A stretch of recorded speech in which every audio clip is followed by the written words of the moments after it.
Sa ilalim ng pamumuno ni Police Captain Marlon C. Perez, officer in charge ng Iloilo City Police Station 2, ay naaresto ng kanyang mga tauhan ang dalawang individual sa ikinasang drug buy bus operation sa Barangay Gustilo, La Paz, Iloilo City nito lamang 5 ng Nobyembre taong kasalukuyan.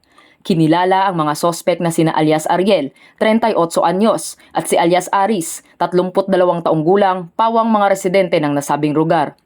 Ayon sa mga operatiba, ang operasyon na isinagawa ay bandang alas 11:30 ng gabi. Nagresulta sa pagkakakumpiska ng humigit kumulang 40 gramo ng hinihinalang shabu na may halagang tinatayang 272,000 pesos at ang pagkakarecover ng isang caliber .38 na baril na may 7 bala. Ang mga nasamsam na iligal na droga ay itinurn over sa Regional Forensic Unit 6 para sa karagdagang pagsusuri.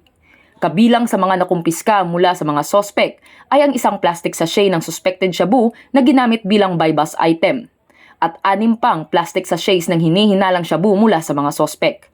Na-recover rin ang 7,000 na ginamit bilang buy bus money.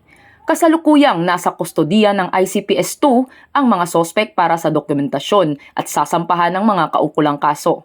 Patuloy na mas pinaigting ang kampanya ng Philippine National Police laban sa iligal na droga upang masiguro ang kaligtasan ng publiko at kapayapaan tungo sa bagong Pilipinas. Mula rito, sa Police Regional Office 6, ako ang inyong PNN Correspondent Patrolwoman Justin May Halyores.